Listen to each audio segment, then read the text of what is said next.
Bonjour et bienvenue dans cette nouvelle vidéo d'Anacalypse. Ici Farander et je vais vous parler du pay-per-view de la WWE Hell in a Cell qui a eu lieu la nuit dernière. Donc je vais vous parler des 6 matchs qui ont eu lieu hors kick-off parce que je regarde jamais le kick-off. Donc je vais vous parler des 6 matchs. J'ai pris quelques notes donc je vais plus résumer un peu les notes et le match et mettre une petite note des matchs qui ont eu lieu cette nuit.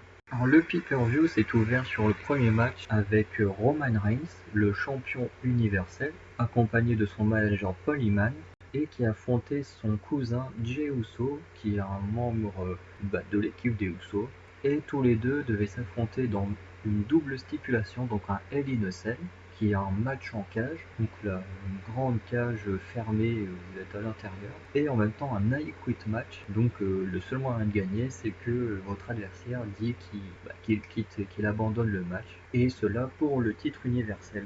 Donc pour moi c'est un match que j'ai trouvé très lent et très ennuyeux. Je pense que c'est pas le plus mauvais match, mais c'est celui sur lequel je me suis le plus ennuyé. Et qu'à un moment j'ai noté que Roman Reigns il sort une chaise et au final elle a jamais servi, si j'ai bonne mémoire. Comme vous pouvez le voir sur la photo, on voit Roman Reigns avec une sorte de corde, donc je sais vraiment pas comment appeler. Enfin, j'ai plus le terme en français pour cette corde là, mais du coup elle a été utilisée plusieurs fois, notamment pour fouetter, comme on peut voir Roman le faire, et en moment il y a une très bonne utilisation où Jey Uso l'utilise pour étrangler Roman Reigns en faisant une prise de soumission, et du coup là j'ai beaucoup apprécié cette utilisation là. On a aussi l'utilisation des escaliers dans le coin de ring qui sert à monter. À un moment, il y a Jey Uso qui est allongé dans le coin où Roman Reigns y vient et lui fait un drop kick, donc il saute avec les deux pieds en avant sur sa tête. Et à un moment, il prend l'escalier, il la pose contre lui, il bloque bien le corps de Jey Uso entre le poteau de ring et la chaise, et pas la chaise, mais et l'escalier. Et du coup, il revient faire un drop kick pour dégommer son cousin. Donc ça, j'ai plutôt bien aimé.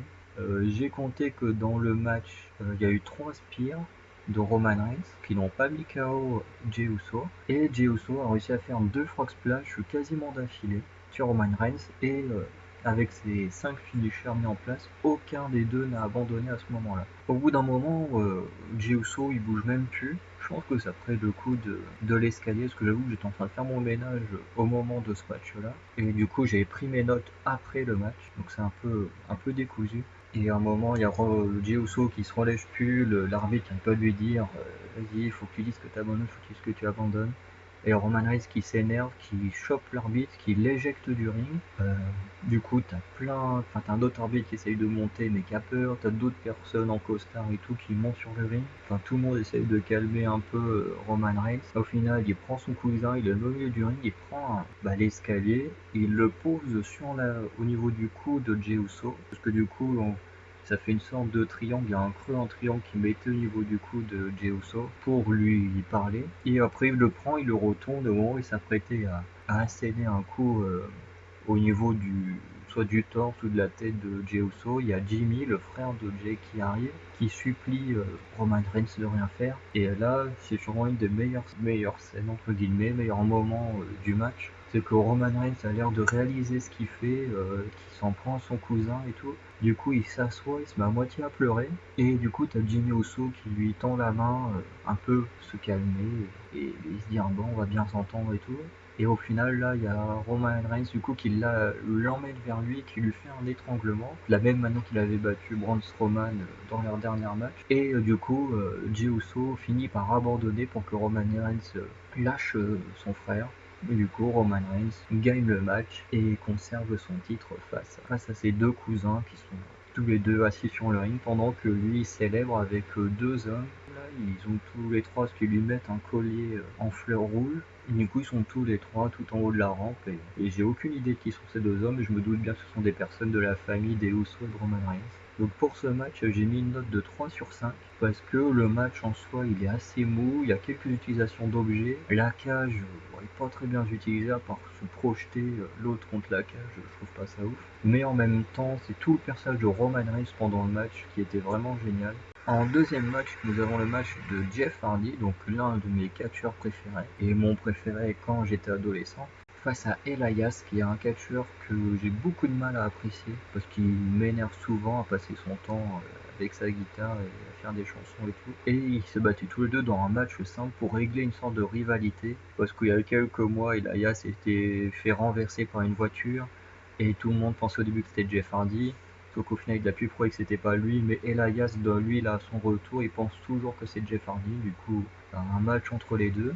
Donc en note, j'ai marqué que Jeff Hardy a loupé un Twist of Fate, qu'ensuite il s'est pris une sorte de powerbomb un peu bizarre, mais très bien appliqué par Elias, mais sans réussir le décompte.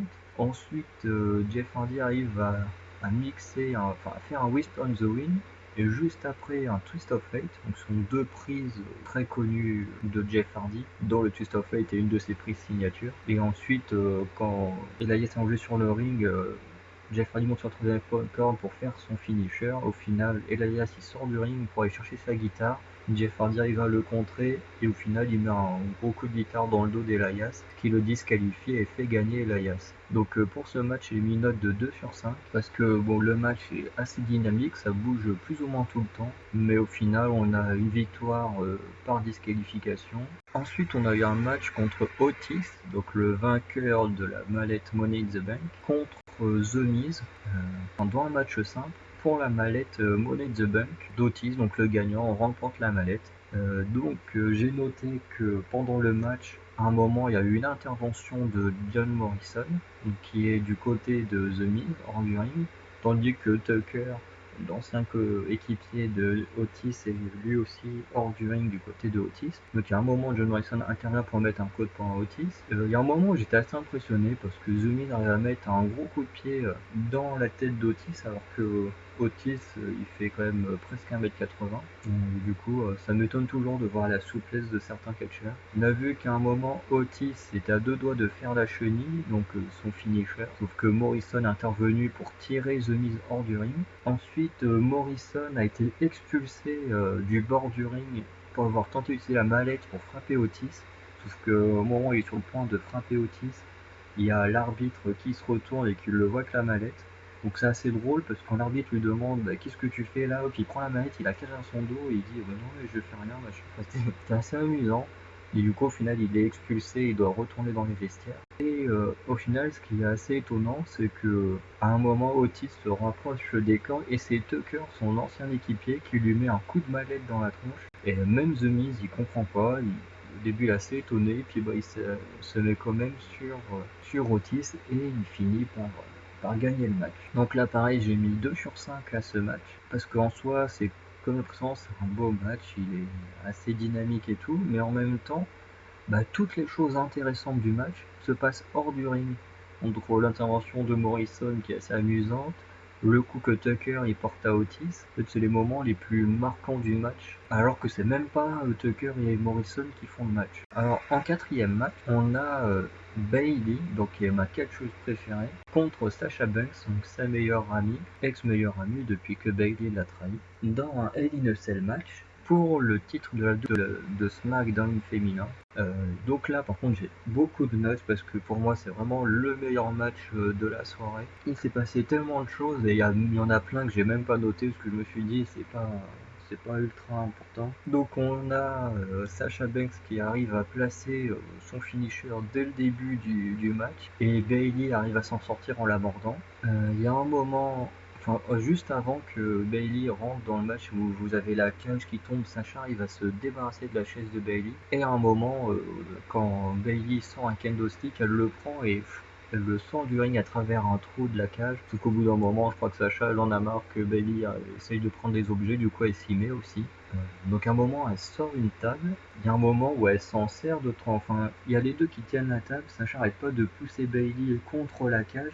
Il y a un moment quand Bayley est bloqué contre la cage, elle se sert de la table du coup qui est en pente. Quoi. Il y a deux pieds relevés et les deux autres qui sont pliés, donc un peu comme une pente. Et elle s'en sert pour sauter sur Bayley mais avec les genoux en avant. Donc comme Sasha fait souvent de sauter la troisième corde avec ses genoux en avant. Du coup ça c'est, je l'ai noté qu'une fois, mais Sasha Banks le fait une tonne de fois de propulser Bayley contre la cage de cette manière-là.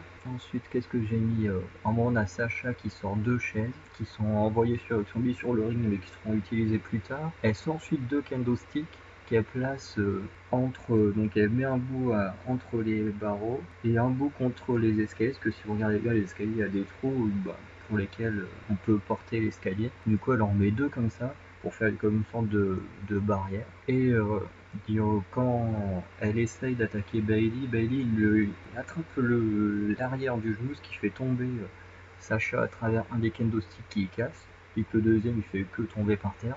Du coup, Bayley le prend, le remet comme il était, elle en prend un deuxième pour le placer de la même manière, et ensuite elle attrape Sacha par les jambes, et elle se laisse aller en arrière, ce qui fait lever le haut du corps. Je sais pas comment s'appelle cette prise, mais c'est une prise qui est souvent faite au niveau des cordes pour que les cordes tapent dans la gorge ou dans la poitrine du catcheur. Et là, du coup, elle fait ça sur Sasha Banks contre les kendo sticks qui explosent, quoi. Ensuite, on a une chaise qui est placée dans un coin du ring.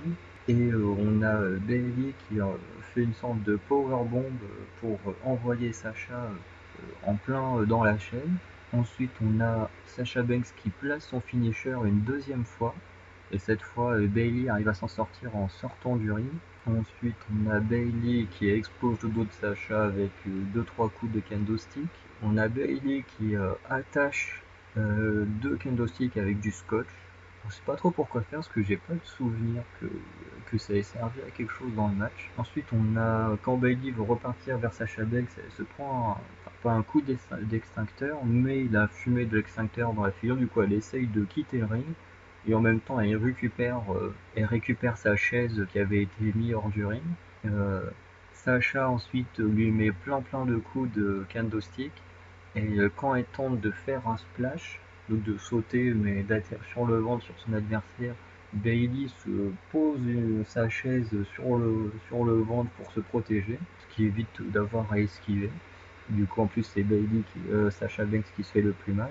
Ensuite, on a Bayley qui sort une échelle, et qui, justement, les 2 chaises qui avaient été sorties plus tôt sont forcément dépliées, et elle a mis l'échelle dessus, comme vous pouvez le voir sur la photo. Au début, du coup, elle allonge Sasha Banks sur l'échelle dans le but de monter sur la 3e corde et de faire une descente du coude, si je me souviens bien, avec la chaise. Donc au final, Sacha esquive, et elle se sert de l'échelle comme tremplin pour dégommer Bayley avec ses genoux dans le coin du ring. On a Bayley qui arrive quand même au bout d'un moment à placer son finisher de Bayley to Bayley, mais ça ne suffit pas. Et au final, le match se termine quand Sasha Banks en fait place le haut du visage, du corps de Bayley à travers une chaise. Donc je crois qu'il y a juste, je sais plus s'il y a juste la tête ou peut-être un bras ou des bras qui passent aussi. Et là, elle fait son finisher, et en même temps, avec son pied, elle tape sur la chaise, qui fait que ça se replie en même temps sur la poitrine de Bayley, et qui au final abandonne le match. Et ce qui fait que Sasha Banks gagne pour la première fois le titre féminin de SmackDown. Du coup, pour ce match, j'ai mis une note de 4,5 sur 5, parce que bon, d'un côté, j'aurais préféré que Bayley gagne le match, vu que c'est ma catcheuse préférée. Même si je suis très content que Sasha Banks gagne le match, parce que c'est une des meilleures catcheuses et une de mes catcheuses préférées aussi. Mais du coup, ce qui manque un peu dans le match, c'est une bonne utilisation de la cage. Parce qu'on a utilisation de chaises, de kendo stick, de tables, d'échelles. On a une énorme utilisation d'objets. On a un très beau match qui est pas lent du tout. Ça bouge tout le temps quasiment. Et voilà, le seul problème, c'est qu'on est dans une cage, et que la cage, à part, comme pour le match de Roman Reigns, à part être projetée contre la cage, il n'y a pas d'autre utilisation de la cage, et c'est un peu dommage. Mais ça reste le plus beau match de la soirée. En 5e match, on a un match beaucoup plus court, puisqu'on a un match contre Bobby Lashley, qui est un membre du Hurt Business et champion des États-Unis, face à Slapjack, qui est sur la photo. C'est le catcheur qui est tout à la droite avec le masque blanc, et tous les deux s'affrontent dans un match simple pour le titre des États-Unis. Donc j'ai noté que à un moment, on a Lashley qui fait une suplex sur Slapjack. On a aussi un DDT assez puissant mis Slapjack. Bon, j'ai pas mis que grand chose en concernant Slapjack. Ensuite, Lashley gagne grâce à une soumission. Dès que Slapjack abandonne, il y a Rétribution, donc le clan dans lequel fait partie Slapjack, qui intervient pour attaquer Lashley. Au final, Bobby Lashley se débarrasse des deux adversaires qu'il avait, et il y a Ali, le chef de Rétribution, qui veut l'attaquer dans le dos, sauf que là il y a le Hurt Business qui arrive, donc le Hurt Business qui est composé sur la photo là, de la gauche sur la droite de Bobby Lashley, Cedric Alexander, MVP qui est le leader du Hurt Business, et à droite Shelton Benjamin. Et du coup ils interviennent, ils montent sur le ring. Au final, Ali et Rétribution finissent par quitter le ring et quitter l'arène. À part Ali qui reste fixé sur le Hurt Business et qui pense que ce sera peut-être le prochain adversaire de Bobby Lashley pour le titre des États-Unis. Il a l'air de pas mal fixer Bobby Lashley. Donc pour moi, j'ai noté ce match à 2,5 sur 5. C'est pareil, on a un match dynamique avec des belles prises et tout, mais le match est très court. En plus, Bobby Lashley gagne sur une soumission. En plus, face à un membre de Rétribution. Bon, après, moi j'avoue que je ne suis pas beaucoup Royce Magnus, que je viens tout juste de récupérer le WWE Network, mais je regarde pas mal de vidéos de review, mais j'ai pas l'impression qu'il y ait vraiment eu quelque chose de construit pour qu'il puisse devenir challenger au titre. Je pense que c'est plus un match rajouté comme ça pour avoir un match de championnat. Au final, Lashley a plus ou moins montré sa supériorité, mais j'ai bien aimé l'apparition du Hurt Business, que j'ai surtout aimé que Bobby Lashley apparaisse vraiment comme un vrai monstre en démontant Slapjack, et même quand Rétribution l'attaque, il arrive quand même à en battre deux à lui tout seul jusqu'à ce que son clan arrive. Et pour le main event de la soirée, nous avons un match contre le champion de la WWE, Drew McIntyre, face à mon catcheur préféré Randy Orton, pareil dans Hell in a Cell match pour le titre de la WWE. Donc on a d'abord Randy Orton qui attaque Drew McIntyre habillé, il était avec un pantalon noir et un gilet à capuche noire et tout, caché derrière avec les caméramans et tout. Et il attaque Drew pendant son entrée, ce que Drew se rend compte, il se tape un peu autour de la table. Il y a un moment Randy Orton qui enlève le cache de la table des commentateurs, qui enlève tout ce qu'il y a dessus, puis il continue à se battre, finissent par rentrer sur le ring, et là le match commence. Donc Drew McIntyre récupère une chaise et frappe Randy Orton avec. Drew arrive aussi à mettre un coup d'escalier à l'extérieur du ring au visage de Randy Orton. Ensuite il prend même le dessous de l'escalier, donc l'autre partie qui balance sur Randy Orton, qui l'esquive cette fois, et c'est là on peut voir que Drew McIntyre a quand même pas mal de force. Ensuite on a Drew McIntyre qui tente un Claymore Kick sur le ring, sauf que Randy Orton lui met 3 coups de chaise, dont le premier est plus intelligent parce qu'il le tape dans la jambe, en sachant que le Claymore Kick, comme son nom l'indique, est un kick, donc c'est mieux de lui faire mal à la jambe qu'il puisse pas taper avec. Ensuite Randy Orton place un escalier debout en dehors du ring et il arrive à projeter Drew McIntyre dedans.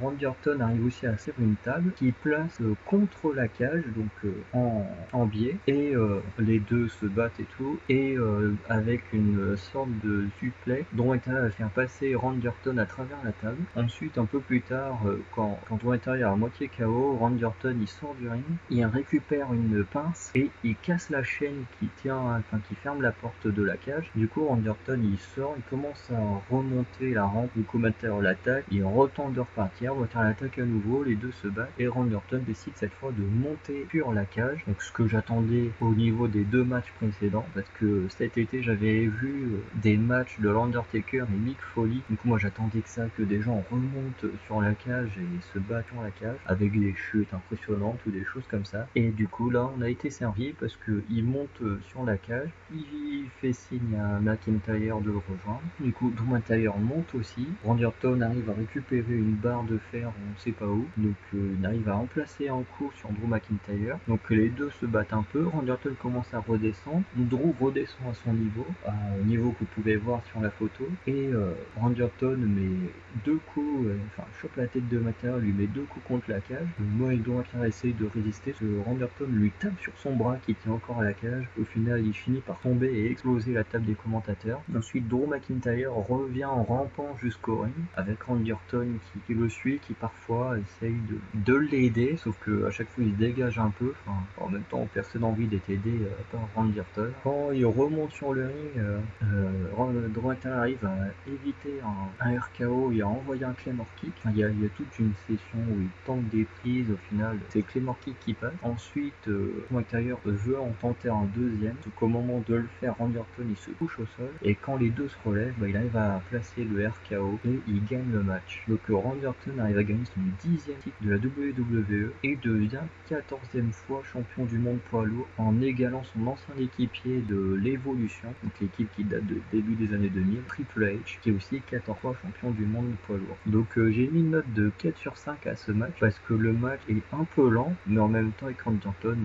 je suis habitué à avoir des matchs assez lents. En même temps, je suis très content qu'il devienne à nouveau champion parce que c'est vraiment un des meilleurs catcheurs actuels pour moi.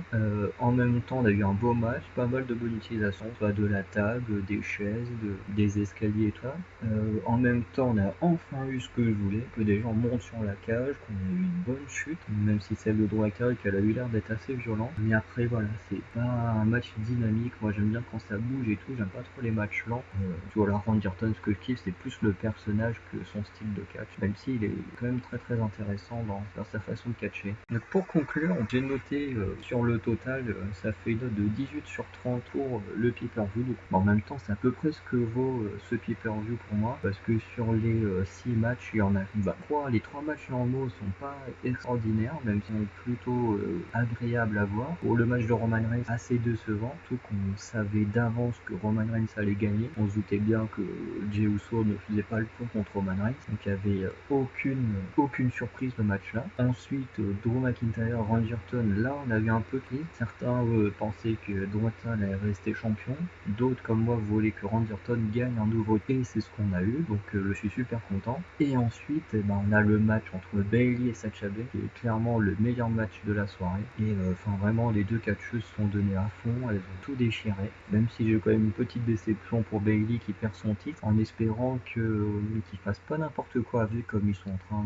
à moitié de faire avec Alexa Bliss, du coup qui aurait pu avoir un run vers le titre féminin de Rome, au final qui se retrouve avec une marionnette de The Fiend, donc j'ai envie de voir ce que ça va donner. Mais voilà, pareil pour Bayley, j'espère que maintenant qu'elle a pu le titre, qu'ils vont en faire quelque chose de bien. Donc je vous dis à bientôt pour une nouvelle vidéo.